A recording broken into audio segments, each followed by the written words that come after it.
หนทางผู้ข่าวว่านางนั้นจะแต่งดองแถ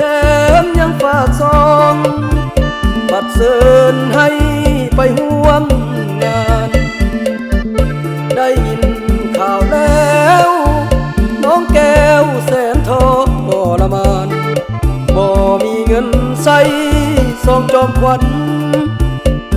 รมานหลายเด้หนอใจขายไก่ได้เงินก็เพียง20,000ใส่ซองจอมขวัญเงิน20,000พร้อมคำอวยใส่โชคดีเถิดน้องจงคองหักกันเรื่อยไปสุขสมหวังเถิดน้องสามวัยอายบ่กล้าไปร่วมงานวิวาห์ขอฝากสัญญาฝากคำอำลาใส่ไว้ในซองขอส่งคืนให้กับน้องวันกินดองน้องจงสุขสันต์ให้คนธรรมดาพอดพอกาสิไปร่วมงานบ่อยากเห็นเขาแก่เอิ้นขวัญมันทรมานใจอายเดลา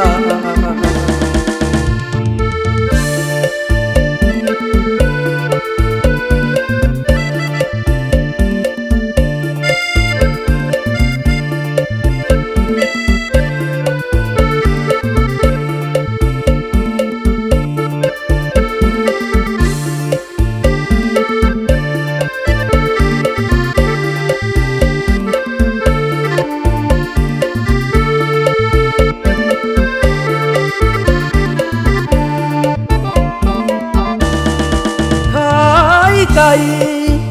ได้เงินก็เพียง20,000ใส่ซองจอมขวัญ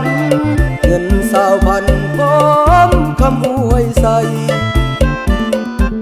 โชคดีเถิดน้อง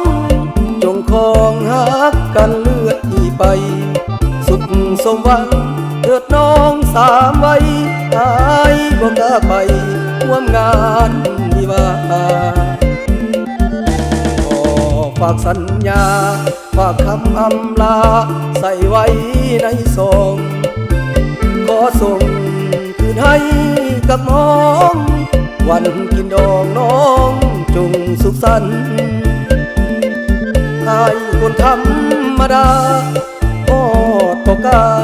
สิไปร่วมงานบ่อยากเห็นเขา